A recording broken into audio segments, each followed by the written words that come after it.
Hello മക്കളെ, ഇത് സാറാണ്. അപ്പോൾ മക്കളെ, നമുക്ക് നാളെ കൃത്യം 7 മണിക്ക് മക്കൾക്ക് ഒരു ഇമ്പോർട്ടൻ്റ് ആയിട്ടുള്ളൊരു ഓറിയൻറ്റേഷൻ ഉണ്ട്. നമ്മുടെ ഈ വർഷത്തെ ഫുൾ പ്ലാനും കാര്യങ്ങളും മക്കൾ ഇനി എങ്ങനെ മുന്നോട്ട് പോകണം എന്നെല്ലാം നമ്മൾ ഡീറ്റെയിൽ ആയിട്ട് ഓരോ മാസവും നമ്മൾ എങ്ങനെ മുന്നോട്ട് പോകണം, ഓരോ മാസം നമ്മൾ എത്ര പഠിക്കണം, നമ്മൾ quarterly exam, half yearly exam, അതുപോലെ പബ്ലിക് എക്സാം ഒക്കെ ആകുമ്പോഴേക്കും നമ്മൾ എങ്ങനെ ഓരോ ചാപ്റ്റേഴ്സും തീർക്കണം, അങ്ങനെ ഒരുപാട് കാര്യങ്ങൾ നമ്മൾ ഡിസ്കസ് ചെയ്തുകൊണ്ട് നാളെ കൃത്യം 7 മണിക്ക് നമ്മളൊരു ബാച്ച് ഓറിയൻറ്റേഷൻ വെക്കുന്നുണ്ട്. അതെന്തിനാണ് വെക്കുന്നതെന്ന് ചോദിച്ചു കഴിഞ്ഞാൽ അത് നമുക്കറിയാം, തൊട്ടടുത്ത ദിവസം നമ്മൾ ക്ലാസ് സ്റ്റാർട്ട് ചെയ്യാൻ പോവുകയാണ് +1 അല്ലേ. അപ്പോൾ ഇങ്ങനെ ക്ലാസ് സ്റ്റാർട്ട് ചെയ്യുമ്പോൾ സാർ ഒരു കാര്യം പറയാം മക്കളോട്, മറ്റൊന്നുമല്ല മക്കളെ, നിങ്ങൾ ലേറ്റാണ്. നിങ്ങൾ പഠിച്ച് തുടങ്ങാൻ നന്നായിട്ട് ലേറ്റ് ആയിട്ടുണ്ട്. എങ്ങനെയാണ് ലേറ്റ് ആവുക? ക്ലാസ് തുടങ്ങാൻ പോകുന്നല്ലേ ഉള്ളൂ. അപ്പോൾ സാർ എങ്ങനെയാണ് അങ്ങ് പറയുക നമ്മൾ ലേറ്റ് ആണെന്നുള്ളത്? മക്കളെ, എന്തുകൊണ്ടാണ് മക്കൾ ലേറ്റ് ആയി എന്നുള്ളത് പറഞ്ഞത്?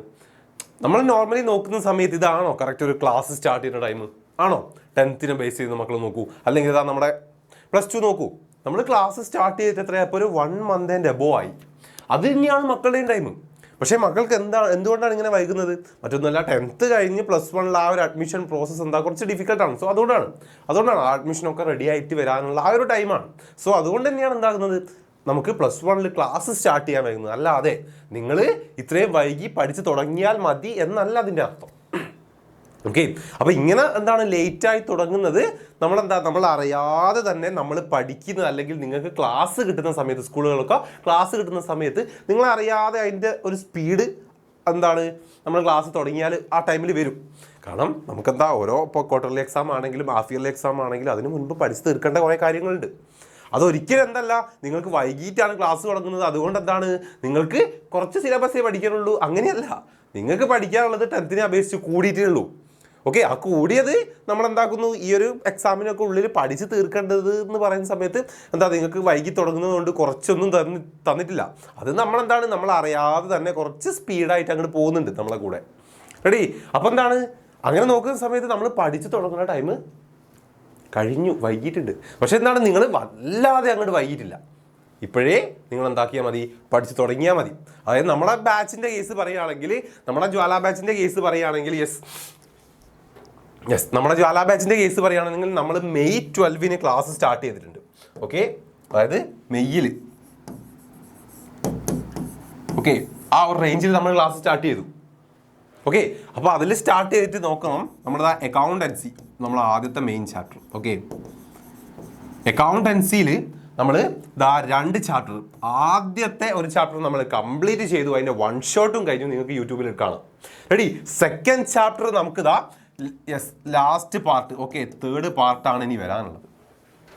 അതേപോലെ ബിസിനസ് സ്റ്റഡീസ് നമ്മൾ ആദ്യത്തെ ചാപ്റ്റർ കംപ്ലീറ്റ് കഴിഞ്ഞു. റെഡി? അതിൻ്റെ 1 ഷോട്ട് കഴിഞ്ഞു.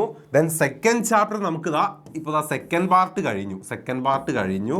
നമുക്ക് ഒരു പാർട്ടും കൂടെ, ലാസ്റ്റ് പാർട്ട്. ഓക്കെ, ഒരു പാർട്ടും കൂടെ നമുക്ക് അതിനുള്ളൂ. അതേപോലെ തന്നെ എക്കണോമിക്സും നമ്മൾ ഇന്ത്യൻ എക്കണോമി അതുപോലെ തന്നെ സ്റ്റാറ്റി, രണ്ടിലും നമ്മൾ 2 ചാപ്റ്ററോളം നമ്മൾ കഴിഞ്ഞു. അപ്പോൾ ഇതാണ് കറക്റ്റ് നമ്മൾ സ്റ്റാർട്ട് ചെയ്യുന്നത് വെച്ച് നോക്കുന്ന സമയത്ത് ഈ ഒരു ടൈം ആകുമ്പോഴേക്കും നമ്മൾ ഇത്രത്തോളം കവർ ചെയ്യേണ്ടിയിരിക്കുന്നു. പക്ഷെ ഈ വീഡിയോ കാണുന്ന മുക്കാഭാഗം കുട്ടികൾ ഇങ്ങനെ ആയിരിക്കില്ല അല്ലേ. നമ്മുടെ ബാച്ചിലുള്ള കുട്ടികളാണ് ഇങ്ങനെ ഫോളോ ചെയ്ത് പോയിട്ടുള്ളത്, അവർ ബാച്ചിൽ ജോയിൻ ചെയ്തുകൊണ്ടാണ്. അപ്പം മക്കൾ ഇതേ റൂട്ടിൽ നമ്മുടെ ബാച്ചിലുള്ള കുട്ടികളെ എടുത്തേക്ക് മക്കൾ എത്തിക്കണം. ഓക്കെ, മക്കൾ എത്തണം, അതാണ് അതിൻ്റെ കറക്റ്റ് റൂട്ട്. അല്ലെങ്കിൽ മക്കൾക്ക് അറിയാം നമ്മൾ എത്രത്തോളം ബുദ്ധിമുട്ട്. നിങ്ങൾ 10th കഴിഞ്ഞ് വന്നിട്ടുള്ള കുട്ടികളല്ലേ, നിങ്ങൾക്കറിയാലോ ഏത് കാര്യങ്ങൾ എപ്പോൾ തീർക്കണം, എങ്ങനെ തീർത്താൽ ഒരു സ്ട്രെസ് ഇല്ലാതെ നമുക്കൊരു ഇയർ നന്നായിട്ട് പഠിച്ചു പോകാം എന്നൊക്കെയുള്ള കാര്യം മക്കൾക്ക് നന്നായിട്ട് അറിയുന്ന കാര്യമല്ലേ അല്ലേ. അതുകൊണ്ട് തന്നെയാണ് പറഞ്ഞിട്ടുള്ളത്. അപ്പം ഈ ഒരു ബാച്ചിൻ്റെ അല്ലെങ്കിൽ നമ്മുടെ കുട്ടികളുടെ കൂടെ തന്നെ മക്കൾ എല്ലാവരും എത്തണം. ഓക്കെ, എല്ലാവരും എത്തണം. സോ ആ ഒരു സ്റ്റഡി പ്ലാൻ മക്കൾക്ക് കൃത്യമായിട്ട് നമ്മൾ നാളത്തെ ഓറിയൻറ്റേഷനിൽ പറഞ്ഞു തരും. ഓക്കെ, അത് പെട്ടെന്ന് സിമ്പിളായിട്ട് നമുക്ക് എത്താൻ പറ്റില്ല ഈ കുട്ടികളെ കൂടെ. കുറച്ച് ഗ്യാപ്പാണല്ലോ. നമ്മൾ അക്കൗണ്ടൻസി ഒക്കെ നമ്മൾ ഫസ്റ്റ് ചാപ്റ്ററൊക്കെ നമ്മൾ അത്രത്തോളം പഠിക്കേണ്ടത്. അപ്പോൾ അങ്ങനെ നമ്മൾ പഠിച്ച് മനസ്സിലാക്കി ക്ലിയർ ചെയ്ത് അങ്ങനെ വരണം. അപ്പോൾ കുറച്ച് ഡിഫിക്കൽട്ടാണ്. പക്ഷേ നിങ്ങൾ അധികം വൈകാത്തത് കൊണ്ട് തന്നെ നിങ്ങൾക്ക് സുഖമായിട്ട് ഈ ഒരു മന്ത് കഴിയുന്നതിൻ്റെ ഉള്ളിൽ തന്നെ ഈ ഒരു നമ്മുടെ മുന്നിൽ പോയിട്ടുള്ള കുട്ടികളെ കൂടെ നിങ്ങൾ മെർജ് ആവും. ഓക്കെ, അങ്ങനെ മെർജ് ചെയ്യാൻ വേണ്ടി നിങ്ങൾക്ക് കൃത്യമായിട്ട് നിങ്ങളിനി എങ്ങനെ മുന്നോട്ട് പോകണം എന്നൊക്കെ പറഞ്ഞുകൊണ്ട് നമ്മൾ അടിപൊളിയായിട്ട് നാളെ കൃത്യം 7 മണിക്ക് കംപ്ലീറ്റ് സെറ്റ് ആക്കാനുള്ള പ്ലാനുമായിട്ട് ഞങ്ങൾ വരും. ഓക്കെ, സാറുണ്ടാവും, മിസ്സും ഉണ്ടാവും. റെഡി? അപ്പോൾ മക്കൾ കൃത്യം എന്ത് ചെയ്യുക, അവർ ലൈവിൽ ജോയിൻ ചെയ്യുക. നമുക്ക് അടിപൊളിയായിട്ട് ഈ വർഷം +1 നമ്മൾ എങ്ങനെ മുന്നോട്ട് പോകണം എന്നുള്ളത് അതോടെ ക്ലിയർ ആക്കാം. ഓരോ മാസവും ഓക്കെ ഇന്ന കാര്യങ്ങൾ പഠിക്കണം, അല്ലെങ്കിൽ ഇതാ ഈ ഒരു ക്വാർട്ടർലി എക്സാമിന് മുന്നേ നമ്മൾ ഇത്ര തീർക്കണം, ഹാഫ് ഇയർലിക്ക് മുന്നേ ഇത്ര തീർക്കണം, ഇങ്ങനെ പഠിക്കണം എന്നുള്ള കാര്യങ്ങളെല്ലാം നമ്മൾ അതിൽ സെറ്റാക്കും. ഓക്കെ, അതുകൊണ്ടാണ് പറഞ്ഞത് നമ്മളെ കേരളത്തിലെ കംപ്ലീറ്റ് കൊമേഴ്സ് കുട്ടികൾക്കും വേണ്ടിയിട്ടുള്ള വീഡിയോ ആണിത്.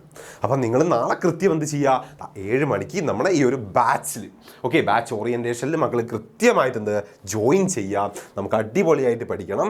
നമുക്ക് നമ്മുടെ ബാച്ചിലെ കുട്ടികളെ എങ്ങനെ പോകുന്നു അങ്ങനെ മക്കളെല്ലാവരും എത്തണം.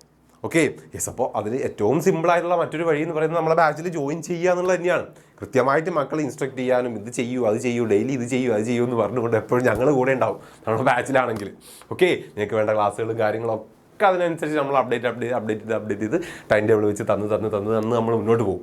സോ ബാച്ചിൽ ജോയിൻ ചെയ്യാത്ത കുട്ടികളുണ്ടെങ്കിൽ നിങ്ങൾ വൈകണ്ട, എത്രയും പെട്ടെന്ന് ബാച്ചിൽ ജോയിൻ ചെയ്യുക. നമുക്ക് നന്നായിട്ട് പഠിക്കാം, നന്നായിട്ട് പഠിക്കാനുണ്ട്. അത് എത്രത്തോളം നന്നായി പഠിക്കാൻ പറ്റുമോ അത്രത്തോളം നന്നായി നമുക്ക് പഠിക്കുകയും ചെയ്യാം. ഓക്കെ, അപ്പോൾ അതുകൊണ്ടാണ് പറഞ്ഞിട്ടുള്ളത് എന്ത് ചെയ്യുക, ബാച്ചിൽ ജോയിൻ ചെയ്യാത്ത കുട്ടികൾ പെട്ടെന്ന് അഡ്മിഷനൊക്കെ എടുക്കുക. അതായത് നമുക്ക് നമ്പറും കാര്യങ്ങളൊക്കെ നിങ്ങൾക്ക് സ്ട്രിപ്പിലുണ്ടാവും. അല്ലെങ്കിൽ ഇതാണ് നമ്മുടെ നമ്പറും കാര്യങ്ങളൊക്കെ ആണ്, വിളിച്ചിട്ട് പെട്ടെന്ന് തന്നെ അഡ്മിഷൻ എടുത്ത് പഠിച്ച് തുടങ്ങുക. നമ്മൾ ഇനിയും എന്താക്കാൻ പാടില്ല, വെയിറ്റ് ചെയ്തിരിക്കാൻ പാടില്ല. നമ്മൾ ടൈം കുറച്ച് വൈകിയിട്ടുണ്ട്. സോ അതുകൊണ്ടാണ്. അപ്പം മറക്കണ്ട, നാളെ കൃത്യം 7 മണിക്ക് നമ്മുടെ 7:30 അല്ല കേട്ടോ മക്കളെ, 7 മണിയാണ്. ഓക്കെ, 7 മണിയാണ്. 7:30 എന്നുള്ളത് 7 മണിക്കാണ്. 7 മണിക്ക് നല്ല കൃത്യം മക്കൾ ലൈവിൽ ജോയിൻ ചെയ്യുക. നമുക്ക് ഈ വർഷത്തെ കംപ്ലീറ്റ് കാര്യങ്ങളും സെറ്റാക്കിയിട്ട് മുന്നോട്ട് പോകാം. അപ്പോൾ നമുക്ക് നാളെ ലൈവിൽ കാണാം. മക്കളെ എല്ലാവരും ഫ്രണ്ട്സിനെയും കൂട്ടിയിട്ട് ജോയിൻ ചെയ്യാം. ഓക്കെ, ടാറ്റാ.